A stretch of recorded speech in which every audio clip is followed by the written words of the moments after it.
Okay, team, we are back on the Coach Cool podcast. It is great to be with you guys. Excited to shed some perspective and challenge on our lives as we approach today and attack the coming week. And we are talking about love today. And it's not really going to come from my mouth or my perspective on this thing. I am actually going to be referring to the Bible when it comes to this topic and this perspective on love. And on this podcast and on my social media and stuff like that, I've kind of given my own definition of love. I've had others on here as well who have given theirs and how I've kind of taken to that in my own life and shared those angles on the whole idea of the topic of love. But I was redoing my morning reflections last week and came across this chapter and these verses in 1 Corinthians, and it really smacked me in the face pretty hard. And I wanted to share it with you guys today. And I also realized that not everybody that tunes into this thing may identify as Catholic or as Christian, and that's okay. I think regardless of your religious identity, the words that I'm about to share, these verses that I'm about to share are going to open up new avenues when it comes to the idea of love and how we can resemble that, how we can be more of that, and how we can show more of that in our everyday lives. Okay. So we're going to hop right into this thing. I'll give a little 2 cents afterwards, but the main bulk of this show and this podcast today is going to be in reference to this chapter right here. So one more time, 1 Corinthians chapter 13, verses 1 through 13. And it goes like this, y'all. It says, if I could speak all the languages of earth and of angels, but I didn't love others, I would only be a noisy gong or a clanging cymbal. If I had the gift of prophecy, and if I understood all of God's secret plans and possessed all knowledge, and if I had such faith that I could move mountains, but I didn't love others, I would be nothing. If I gave everything I had to the poor and even sacrificed my body, I could not boast about it, or I could boast about it. But if I didn't love others, I would have gained nothing. Love is patient and love is kind. Love is not jealous or boastful or proud or rude. It does not demand its own way. It is not irritable, and it keeps no record of being wronged.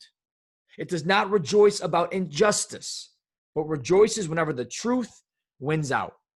Love never gives up, never loses faith, is always hopeful, and endures through every single circumstance. Prophecy and speaking in unknown languages and special knowledge will become useless, but love will last forever. Now, our knowledge is partial and incomplete, and even the gift of prophecy reveals only part of the whole picture.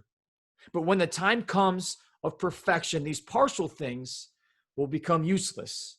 When I was a child, I spoke and thought and reasoned as a child. But when I grew up, I put away childish things. Now we see things imperfectly, like puzzling reflections in a mirror, but then we will see everything with perfect clarity.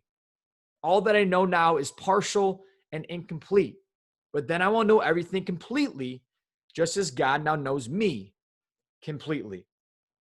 3 things will last forever. Number 1, faith. Number 2, hope. And number 3, love. And the greatest of these is love. Pretty powerful right there. I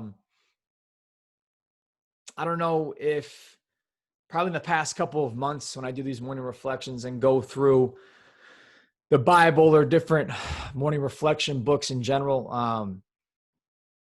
I probably said the past 3, 4, 5 months, that one smacked me the hardest. And I think, of course, it probably has to do with everything that's going on in the world right now, with the injustice that we're seeing, with the virus that's going on, just so many things happening around us that we haven't really seen before. Or maybe we have seen before, resurfacing, and we're searching for answers. We're searching for ways out. We don't know where to go. What should we do? What have you?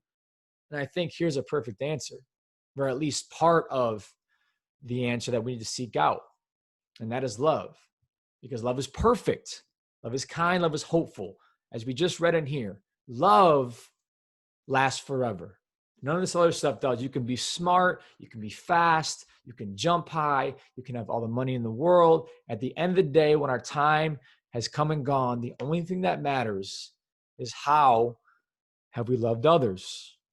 And if we can look ourselves in the mirror every morning, every night, and ask ourselves that question, maybe it's in the morning, how can I be a better lover today? And then in the evening, look back on the day and say, how did I become a better lover today? If we can consistently ask ourselves that and seek out opportunities to be love and to show love more consistently, I think we're going to like what we find at the end of these days. And it starts with us personally. We have to be that love. We have to show that love unconditionally in all we do, whether we've been wronged or not wronged or done good or not. Today's a new day. Today's a new opportunity to become a better lover and to be an example of love in our own lives, because that is going to rub off on others who then can be a better lover. And there's the snowball effect. And now we are off and running, y'all. So as we approach today, as we approach this week, let's try to be a better lover. Whatever that looks like for you, this would be a fantastic place to start, but maybe sit down and identify what that looks like in your own life. And if we can do that, I'm extremely confident that we will have a fantastic day. God bless you guys. I appreciate you guys. Hit me up with any questions, concerns. Let's be better lovers today and for the rest of this week and see what we can come up with. God bless you guys. Coach Cool.